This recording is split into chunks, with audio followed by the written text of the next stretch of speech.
पेहलगाम दहशतगर्द हमले पर press conference करते हुए बैरिस्टर असद अल-दीन ओवैसी ने कहा, जिस जगह पर इतने सैया मौजूद थे वहां एक भी पुलिस एहलकार क्यों नहीं था? दहशतगर्द सरहद कैसे पार करके आए, इसका जिम्मेदार कौन है? हमला हुआ है। मैं आप लोगों को याद दिलाना चाहूँगा 2000 अटल बिहारी वाजपेयी की सरकार थी, तो वहाँ पर एक यात्रियों को मारा गया था, नुलवाल कैंप बोलते थे, उसी के नीचे 30 लोग मारे गए, यात्री मारे थे जब वाजपेयी वजीर आज़म थे। तो उसके बाद एक लेफ्टिनेंट जनरल JH मुखर्जी साहब की कमेटी बनाई गई थी, वो रिपोर्ट अब तक नहीं आई।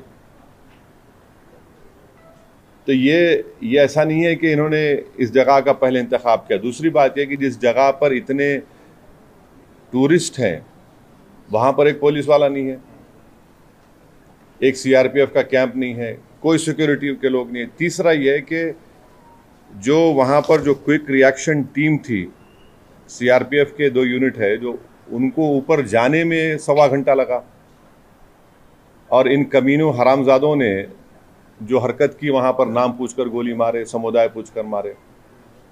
तो ये इसकी अकाउंटेबिलिटी तो होनी चाहिए। और यकीनन ये दहशतगर्द हमारे पड़ोसी मुल्क पाकिस्तान से आए, पाकिस्तान के ISI, पाकिस्तान के जो उनका इस्टेब्लिशमेंट है, उनकी पूरी तायद और पूरी सपोर्ट उनको हासिल है। चौथी बात यह है कि ये बॉर्डर कैसा क्रॉस करके आए, कौन जिम्मेदार है इसका? अगर वो पहलगाम तक आ गए तो श्रीनगर तक भी पहुंच सकते। कितनी दूर है श्रीनगर वहां पे लोगों के लिए?